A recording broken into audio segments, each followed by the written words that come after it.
सूरज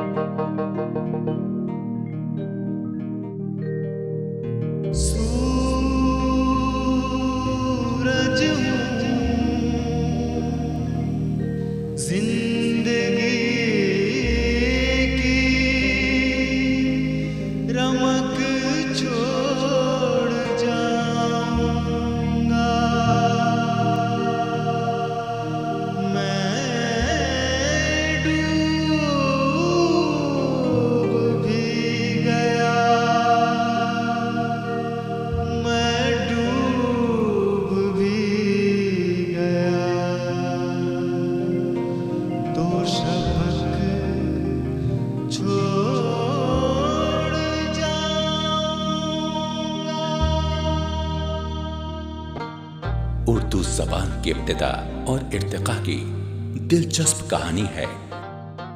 हिंदुस्तान की सरजमीन जहां बैरूनी हमलावरों की मौजूदगी से बेचैन हो रही थी, वहीं एक नई ज़बान के अंकुर फूट रहे थे। अरबी, फारसी, तुर्किस्तानी, संस्कृत के अल्फाज से मिलकर एक नई ज़बान बन रही थी, उर्दू। यही वजह है कि उर्दू को किसी एक कौम या तबके से वाबस्ता नहीं किया जा सकता, और इसी खुसूसियत की बिना पर उर्दू को हर खास और आम की ज़बान कहा जा सकता है। भारत के हिंदुओं, कायस्तों, सिखों और जैनियों ने भी उर्दू को परवान चढ़ाने में बढ़ चढ़कर हिस्सा लिया। उर्दू को अपने खूने दिल से सींचने वालों में जिस गैर मुस्लिम शायर का नाम सरे फहरिस्त है, वो है चंद्रभान ब्राह्मण। उर्दू, फारसी, अरबी और संस्कृत के जबरदस्त आलिम और उर्दू के साहिबे दीवान शायर। कहाँ मिलेगी ऐसी ज़बान जिसने मजहब, कौम और फिरके के फर्क को मिटाकर उर्दू की शक्ल में एक ऐसा पैराहन दिया जिसे सही मानों में सेकुलर कहा जा सकता है।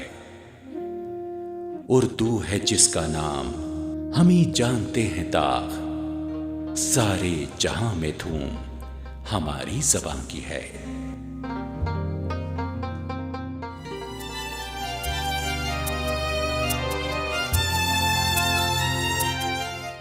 फिराक गोरखपुरी की गजलें गहरे और सच्चे इश्क के एहसास से सराबोर हैं। अब दौरे आसमां है, ना दौरे हयात है। अब दौरे आसमां है, ना दौरे हयात है।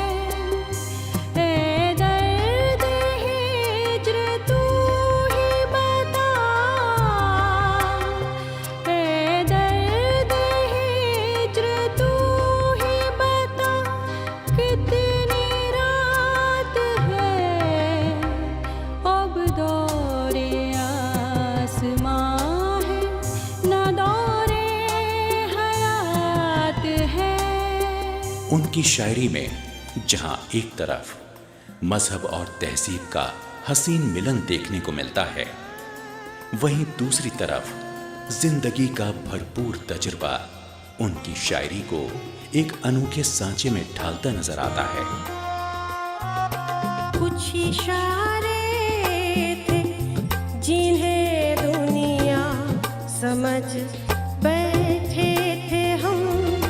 कुछ इशारे थे जिन्हें दुनिया समझ बैठे थे हम। उस निगाहे आशना को क्या समझ बैठे थे हम। कुछ इशारे थे जिन्हें दुनिया समझ बैठे थे हम। फिराक साहब की शायरी और उनकी शख्सियत का एक अहम तरीन पहलू हिंदुस्तान के लिए उनकी अटूट वतन परस्ती थी। चाहे वो लखनऊ की जेल में सजाए हुए अदबी मुशायरे हों या फिर उनकी अकेली तन्हा रात। ज़ुल्मत से नूर से ये अलग कायनात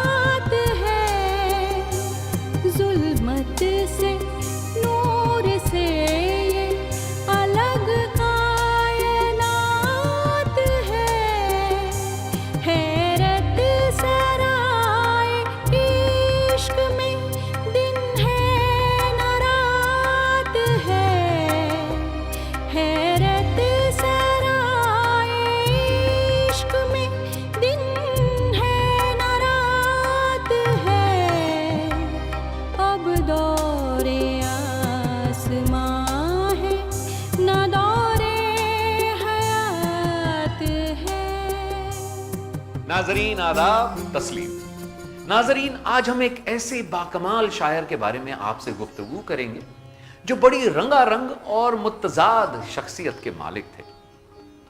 जहां एक तरफ उनका दिल वतन परस्ती के जज्बे से मामूर था, वहीं वो मगरिबी अदब और कल्चर को भी बेहद पसंद किया करते थे और काफी अरसे तक इलाहाबाद यूनिवर्सिटी में अंग्रेजी अदब के उस्ताद भी रहे। महात्मा गांधी और जवाहरलाल नेहरू की रहनुमाई में जेल गए, लेकिन शायराना तबीयत ने सलाखों के पीछे भी अदबी महफिलें सजाई। और क्या खूब कहा, अहले जिंदां की ये महफिल है, सबूत इसका फिराक कि बिखर कर भी ये शिराजा परेशान ना हुआ। जी हाँ नाजरीन, ऐसे थे हमारे आपके शायर फिराक गोरखपुरी, जिनकी नजर भारत की तारीख, तहजीब, रिवायात और रसूम पर गहरी थी। इसीलिए उनकी शायरी में हिंदुस्तानी रंग साफ तौर पर दिखाई देता है। उनकी नज़में दिवाली के दीप जले, जुगनू, धरती संगीत, धरती की करवट वगैरह वगैरह इसकी जीती जागती मिसाल है। फिराक की शायरी में वसूअत और गहराई है। उनके यहां कई कीमती खजाने हैं। जिंदगी का तजुर्बा, मजहब और तहजीब का हसीन इम्तिजाज, रात की वीरानी और तन्हाई का दर्द, जो अशार बनकर उर्दू अदब की कीमती विरासत बन गए। फिराक साहब की जिंदगी का आखिरी पड़ाव तकलीफ देह था। बीमारी, तन्हाई, यास, महरूमी, जिसने उनकी रूह को बोझल कर दिया था। उम्र के इस हिस्से में कहे गए अशार में हमें शायर के दर्द की टीस सुनाई देती है। रफ्ता रफ्ता गैर अपनी ही नजर में हो गए। रफ्ता रफ्ता गैर अपनी ही नजर में हो गए। वहरी गफलत तुझे अपना समझ बैठे थे हम। वहरी गफलत तुझे अपना समझ बैठे थे हम। उस निगाहे आशना को क्या समझ बैठे थे हम। कुछ इशारे थे जिन्हें दुनिया समझ बैठे थे हम। नाज़रीन आदाब, आज हम फ़राक की शेरी अज़मतों को सलाम करने के लिए यहाँ हाज़िर हुए हैं। फ़राक साहब ने यकीनन अपने अहद क्या पूरी 20वीं सदी को बेइंतहा मुतासिर किया, और जैसा कि उन्होंने कहा है कि आने वाली नस्लें तुम पर फ़ख्र करेंगी हम असरो, जब तुम उनको बतलाओगे तुमने फ़राक को देखा है। आने वाली नस्लें हमारे ऊपर फ़ख्र करेंगी या नहीं, लेकिन फ़राक की शायरी यकीनन ऐसी है जो बहुत दूर तक जाएगी। आज उसी सिलसिले में हम गुफ्तगू करने यहाँ आए हैं। हमारे साथ नसीम अंसारी साहब भोपाल से तशरीफ़ लाए हैं, मैं ज़िया फ़ारूक़ी। इस सिलसिले में गुफ्तगू को आगे बढ़ाते हुए नसीम अंसारी साहब से एक सवाल मेरा है कि फ़राक साहब के शेरी सरोकार ने 20वीं सदी के अंदर अदबी मंजरनामे को बहुत मुतासिर किया। आप इस सिलसिले में क्या फरमाते हैं? देखिए, मैं अपनी बात शुरू करूंगा मीर से। जी, गालिब ने तो कहा ही है कि सुनते हैं अगले ज़माने में कोई मीर भी था, या कौन वो आप बेबहरा है जो मोतक़िद मीर नहीं। सही। तो मीर के मोतक़िदीन तो हम भी हैं, आप भी हैं, और आने वाली नस्लें भी होंगी।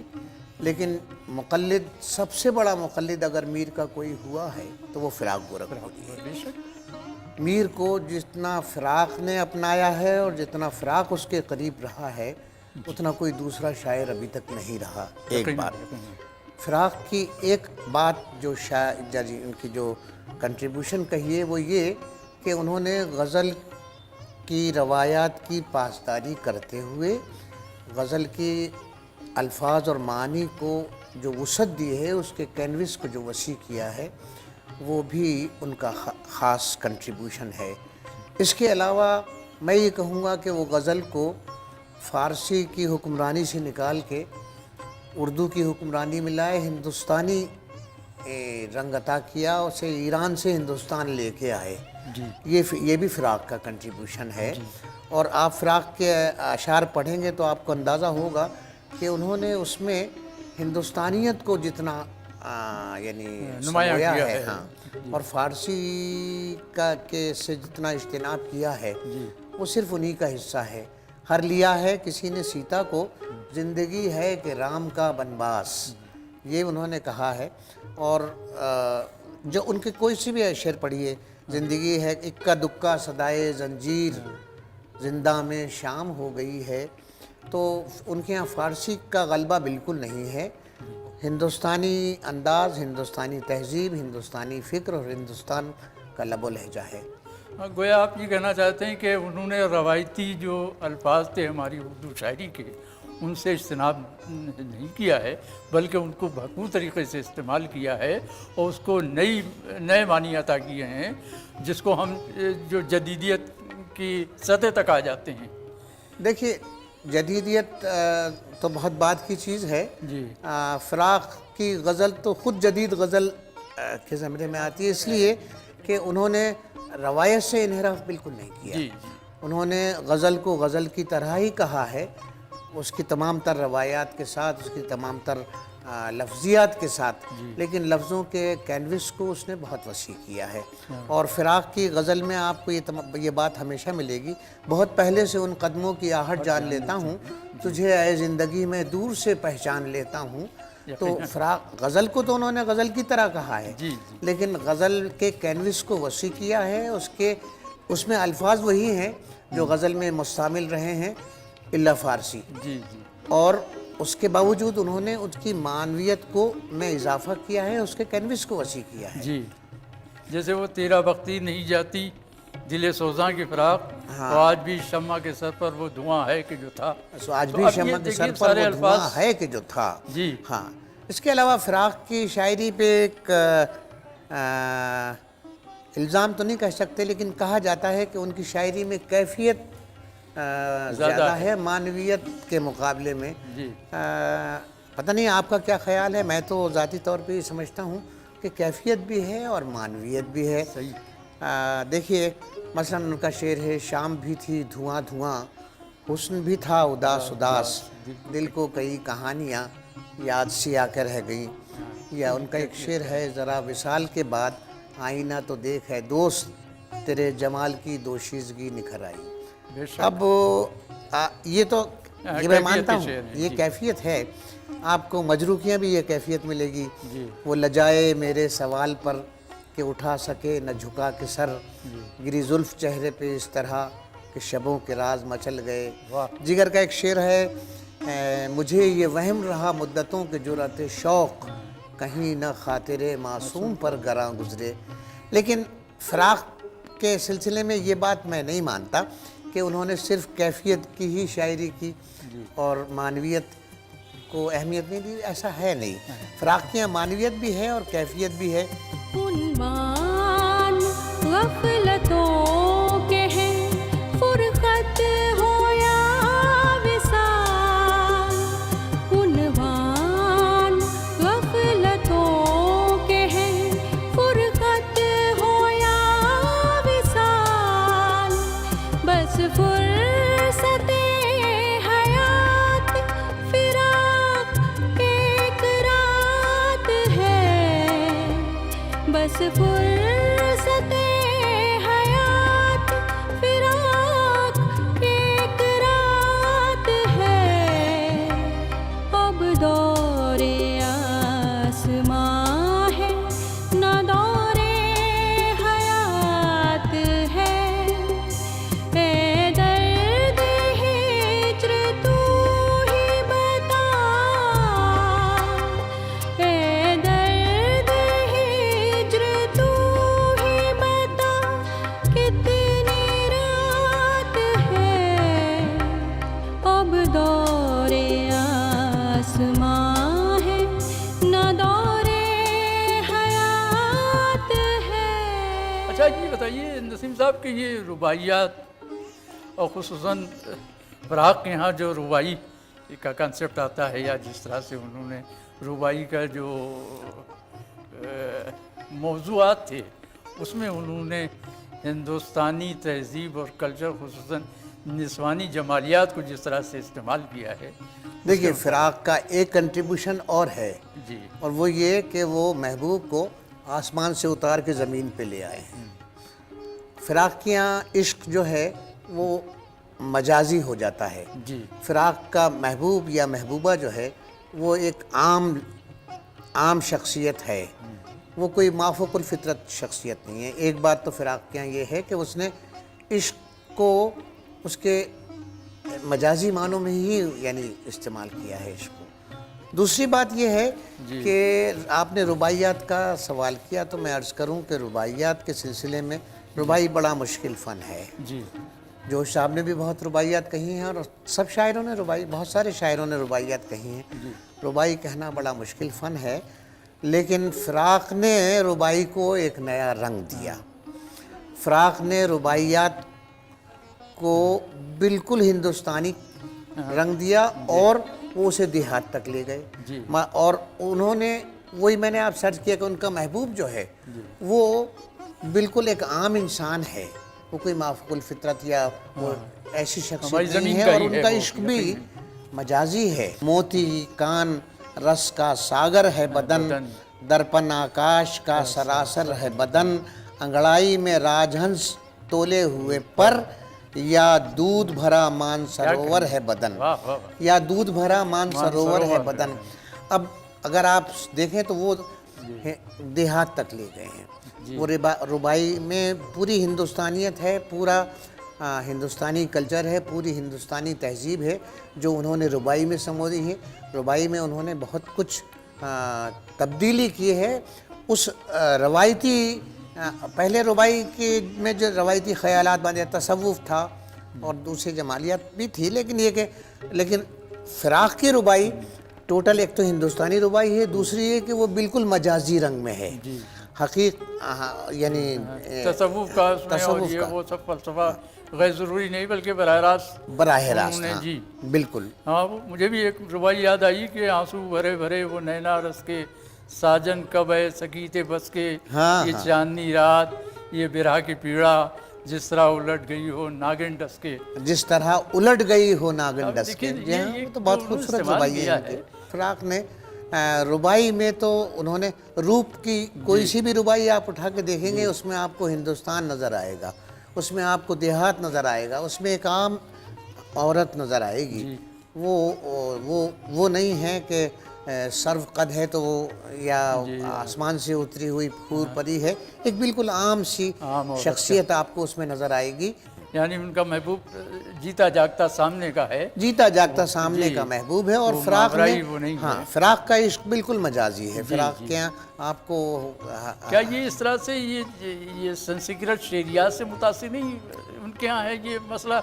देखिए, कालिदास वगैरह से।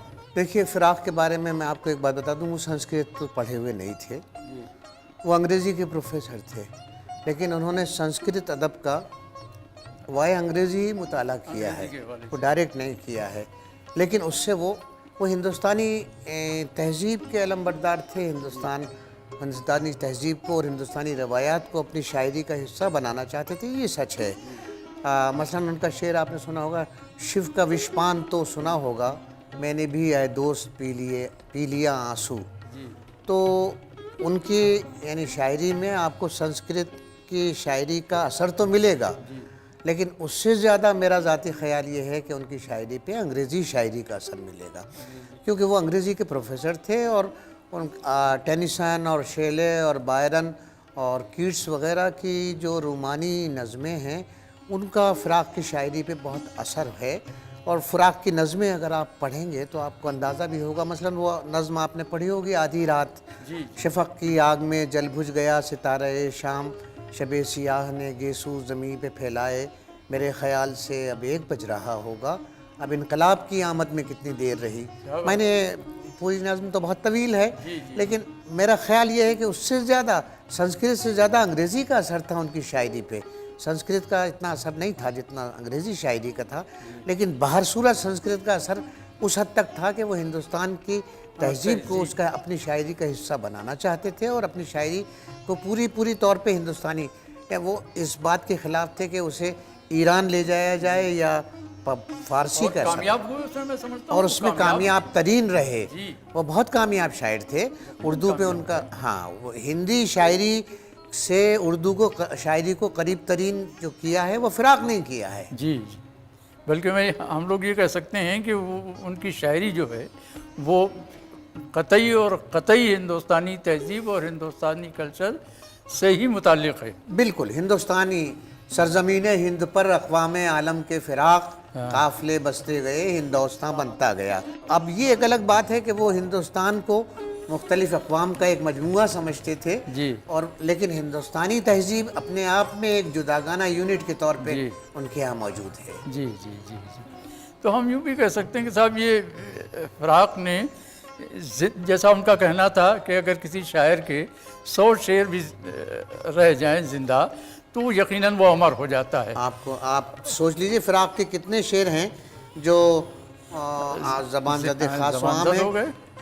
उम्र फ़राक ने यूं ही बसर की, कुछ गमे जाना कुछ गमे दौरा, या ज़रा विसाल के बाद आईना तो देख है दोस्त तेरे जमाल की दोशीज़गी निखर आई, या वो शाम भी थी धुआं धुआं दिल भी था उदास उदास, और या ज़िंदगी राम का बनवास हो। जैसे वो इस किस्म के बहुत सारे अशार हैं जो लोगों को फ़राक की याद हैं। और तुम मुखातिब भी हो, करीब भी हो, तुमको देखूं कि तुमसे बात करूं, ये तो ज़बान ज़द ख़ासवाम है ही। यकीनन फ़राक साहब जो हैं उनके यहाँ जो कैफियत है, जो मानी आफरीनी है, उससे हम कतई इनकार नहीं कर सकते हैं। और आज फ़राक को हम याद करते हुए यकीनन महसूस करते हैं कि फ़राक को सैकड़ों साल तक ज़िंदा रहेंगे, क्योंकि उनके अशार जो हैं ज़बान ज़द हो गए हैं, ज़रबुल मिसल बन गए हैं, और इसलिए हम फ़राक को कतई ख़त्म नहीं कर सकते। और फ़राक आने वाली नस्लों तक यकीनन ज़िंदा रहेंगे। रफ्ता रफ्ता इश्क